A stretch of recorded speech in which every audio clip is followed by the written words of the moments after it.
Hello, Miss Elizabeth. Hi, how are you? I am wonderfully blessed as always, and so are you. It's nice to talk to you again about The Crown, and a big congrats on this season.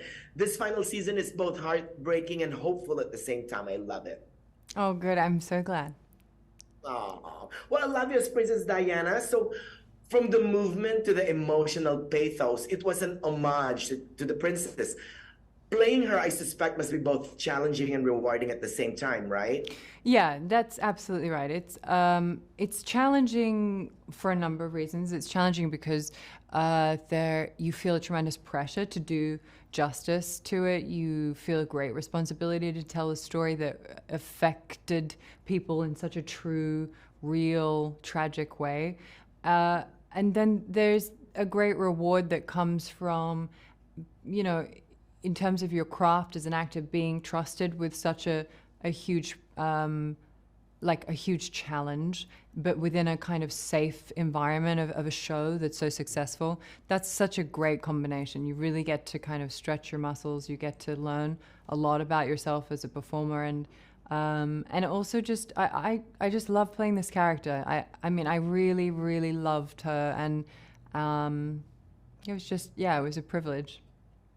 Oh, how did you channel her though, Miss Elizabeth? I mean, what methods did you use to channel her to give her a proper homage, if you may? I mean, I did a lot of research. I think my research was really crucial. I spent about a year doing research before I started playing her, and then I with season five, I got to live in that character for about 8 months of shooting.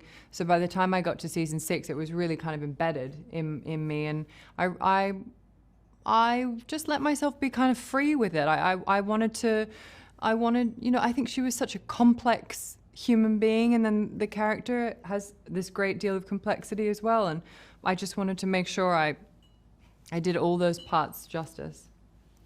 But in your research though, what's the most interesting discovery that you made about the princess? I mean, something that you're like, wow, I didn't know that. Well, there was lots of things. There were things to do with when I spoke to people who were close to her, just this sense of her savviness, how quick she was. She was very, very smart, very funny, very Yeah. funny.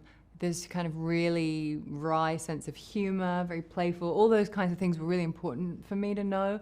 And then I think her humanitarian work was really fascinating Yeah. to me. I didn't realize the degree and like the actual amount of change she was able to make in her lifetime was incredible.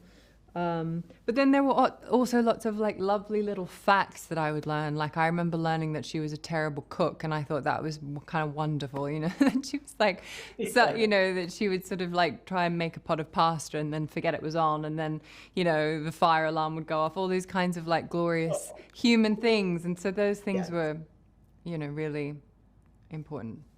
Miss Elizabeth, do you remember the day where you were when the princess died? Well, I was quite young. I was 7, so I don't remember the day, but I do remember my mother watching the funeral. That was my first memory. Oh, Yeah. now finally, this Crown season six is also as much about the Queen. What do you think is the Queen's legacy to the world, Miss Elizabeth? An incredible legacy. I mean, she is very, very, very missed, and she gave a nation and a sense of stability, a kind of stoicism, a sense of continuity, um, a, an old-fashioned kind of pace that gave us a sense of security. Like it can't. She was just a totally unique human being, and her sacrifice was an incredible one, and it was, yeah, people were. She's very missed. Oh, a big congrats on the Crown season Thank you. six again. Good luck on everything. And this season, I cried, I felt so. Long live the Crown, Miss Elizabeth. Thank you. Let's Thank cut you. there. Thank you.